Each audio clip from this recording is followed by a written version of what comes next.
Welcome back to Loon's Leaves, y'all. Today we're talking about all the plants I've killed in 2020.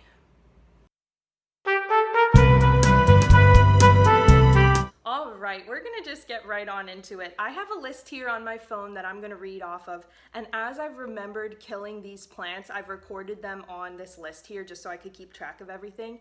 And as a disclaimer, these technically are not all plants that I've killed in 2020. They're plants that I've killed over the course of my plant care journey, which mostly started in like 2017. I kind of started a little bit in 2015, my sophomore year of college, with a very small amount of plants. I think I had a couple of succulents and then kind of grew my collection from there. But these are not all for 2020. They're just all the plants that I could specifically remember killing. And as it's assumed, we're not all perfect plant parents, and sometimes things happen, especially I've noticed when you acquire a larger amount of plants, you're more probable to kill off a few of those plants because it's harder to care for every individual plant you own when you have so many. In our apartment now, I have upwards of about 50 plants, I would say, and it does get to be a little much sometimes caring for all of their individual needs. So some of them bite the dust every once in a while. To start us off, this is the one that I was really proud of when I first got it. It's a Begonia Rex, and I will insert pictures of all the plants here because obviously you don't want to see them now. They're looking pretty horrible, or they've been thrown in the trash.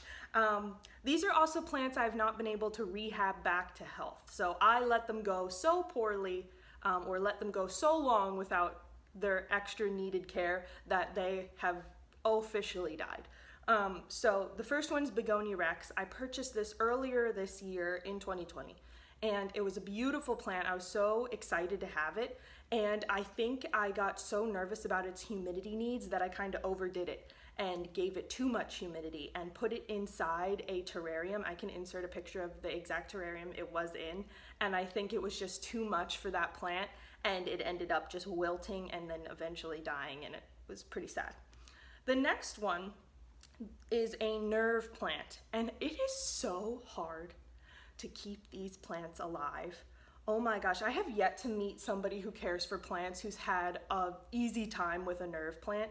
They require so much humidity, constant watering, and they look pretty sad as soon as they need something. They will like wilt right away.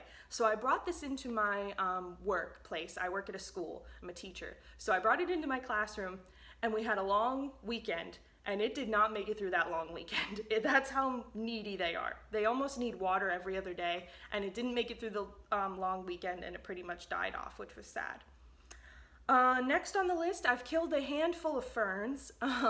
They're like a nerve plant. They need a lot of humidity. Also, they don't like to be in sopping wet soil, and I had a few here on my living wall, and they just didn't do well on the wall at all and eventually died off. I've also killed a few of them in terrariums because, once again, it's really hard for me to find plants that thrive in a terrarium if it doesn't have like good ventilation. So I'm getting better at terrarium upkeep and knowing which ones will do well in there, but I have killed quite a few ferns through that process as well. On the list, succulents. Early on in my plant care career, I killed a lot of succulents, and mostly because I would either let them get too leggy or I would care for them too hard. I mean, a lot of the plants on this list I either cared for too hard or completely forgot needed care at all, and that's pretty much for, all of these, I would say. The succulents, in the beginning, I overwatered them, or they got way too leggy and I didn't know how to like trim them properly, and so they ended up just dying off. Along with the succulents, this is the first plant I ever killed, and it's a palm. I'll insert a picture as I will for the rest of them. The palm died because I lived in an apartment when I first moved out of my college dorm. We moved into an apartment off campus, and the lighting in there was pretty terrible at times. And I also just didn't know about neem oil. I didn't know about like making sure you had holes in the bottom of your pots or rocks for like venting out the water. I didn't know hardly anything about plant parenthood and caring for your plants properly. And so that guy held in there for a solid year and a half, but by the time I moved out of that apartment, it pretty much bit the dust. Along with that palm, I had also purchased a dumb cane, and I had a smaller dumb cane and a larger dumb cane in the same pot, and they were both purchased at the same time of the palm. And that one lasted a bit longer. He held in there a little bit more.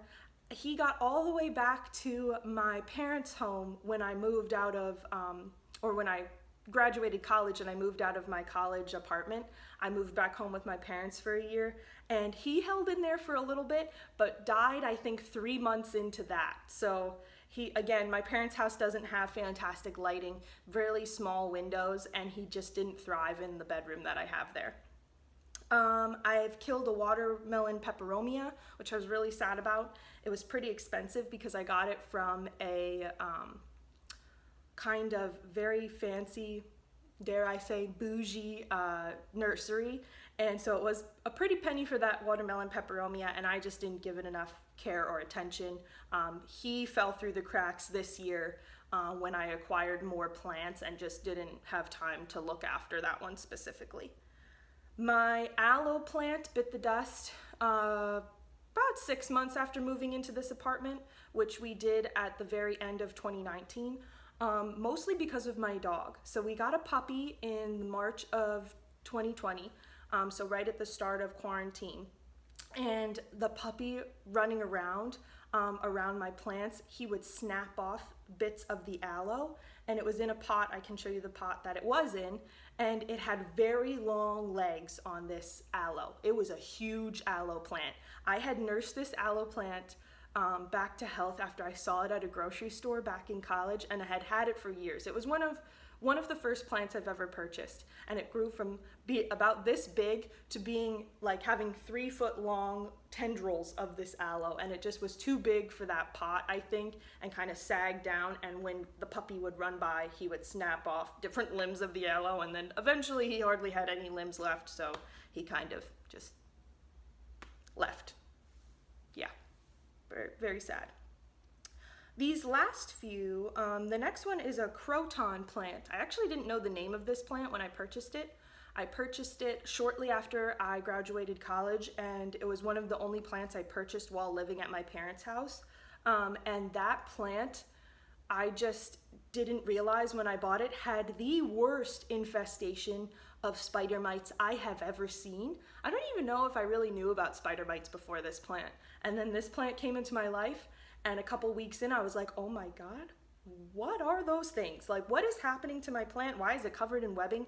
And I tried my best to save it, but I really didn't know what spider mites were. And so it just didn't make it through that process. I also have read that these plants are pretty hard to care for as well in certain climates. They do well in the south here in the US, but do not do well up north because of the seasonal change, and also require an odd amount of humidity for the leaf structure they have as well, I think. So very susceptible to spider mites and things like that. So that guy was very, kind of like I would say maybe 5-6 inch plant. He bit the dust way before 2020. My next one is the African mask alocasia. I purchased this plant right before moving into the apartment here in hopes that we have gigantic windows in this apartment. It's wonderful. The lighting in here is impeccable. I will be really sad to leave it when we do end up purchasing a house someday, because I don't know if I can get lighting this good anywhere else that I live. We have a southeast facing window, and so it's just going to be really hard to emulate the amount of light we have here. And I purchased this higher care plant in hopes that I could give it the good life that it deserved in this apartment, and I couldn't. So this was a harder care plant, the African mask alocasia. I did not know a lot about alocasia at all, actually. And this plant is what launched me into doing loads and loads of research on every new plant I buy that I don't know anything about. This plant led me to watching plant care YouTube videos, checking out books from the library. So this poor plant that is now gone is pretty much what launched my love of researching plant care and really getting into it and doing specific things for specific plants. I didn't really know that each plant needed its own specific lighting, specific watering schedule, maybe certain fertilization and things like that. I just got real scared. There's a piece of like sand or dust on this Alocasia royal, and I was afraid that it was a spider mite or mealybug or something. Anyway, sorry about that. But yeah, so this guy came into the apartment. He did really well right near one of our windows for a while. And then once again, this plant I also purchased with a pretty bad case of spider mites, and I just couldn't get the spider mites to go. And I probably, with a little bit more work, could have rehabbed it back to health, but it was the start of the winter when I noticed it, and so I couldn't really isolate it anywhere in the apartment where it would be getting enough light, and I couldn't have it outside, so again, it just died off. And then, to cap it all off, with my last plant that I have killed in 2020 and throughout my plant care journey, is the Venus flytrap. Here she is. She's the only one I have in person, because this is definitely the most recent. This is within the last week or so that she's just officially gone and left us. I mean, look at that. Can't really get any more dead than that. I did try to bring her back a little bit, but without success. She's gone. I have killed a carnivorous plant in the past. I'm now just remembering. I bought a gosh, I cannot remember the name. It's like a little bulb and it captures the bugs inside. I'll insert the name in a picture here. Right when we moved in, I bought this, a different carnivorous plant, not a Venus flytrap, and a pitcher plant. I bought a pitcher plant and I thought it would do well here. I had it in kind of like a semi-closed terrarium, and again, it didn't do well. I didn't really feed it the proper things for it to survive. Like, it will not survive off of the fly population in our home. So I was not feeding it bloodworms like I was this guy.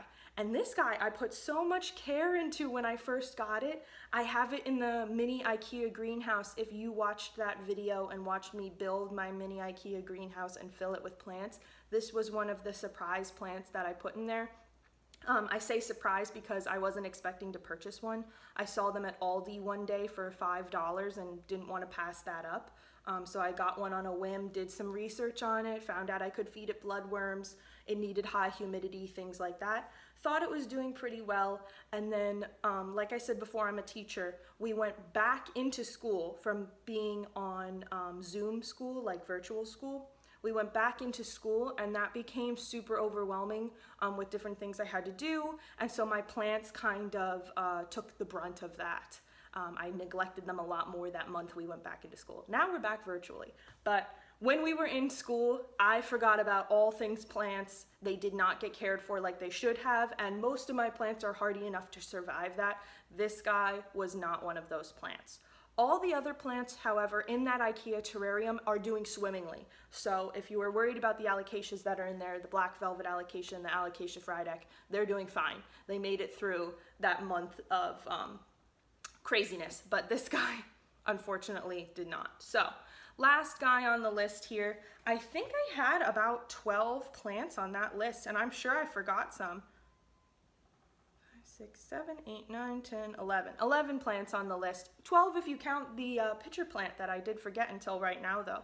So I have not been the perfect plant parent. Moral of the story. You know, we're all going to kill some plants along the way when you start a plant care journey. That's just how it's going to be until you get the hang of it a little bit more. And a lot of these were at the beginning of my plant care journey. Or in between moves, I've noticed. So some of them were because I just didn't know anything about plants at the time, and some of them were because I was moving climates. So I moved from my college apartment to my parents' house to this apartment that we have now, which is the best situation for my plants that they've ever had.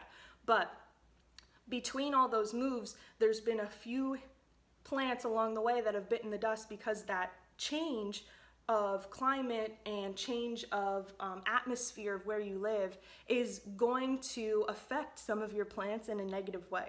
So that's simply why some of them died as well. But a handful of them were in this year where I've been more knowledgeable about plants than I ever have before in my past, and it's just simply because of neglect, you know?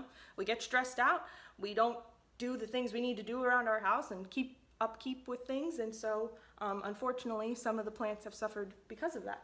But overall, I would say plant care is my therapy, and so I've been learning to kind of take time and allow myself time to practice that therapy. So hopefully this made you feel a little bit better about your own plant journey if you've lost plants along the way. And don't forget, you can always message me on Instagram at Loons Leaves if you have any plant care questions. I have done a lot of research over this past year on different plants and what to do for them specifically. So thank you so much for watching. I'm genuinely grateful for every view I get on this channel, every subscriber that chooses to come back over and over again. You guys are fantastic, and have a wonderful new year. There'll be new videos to come in the new year. Thank you.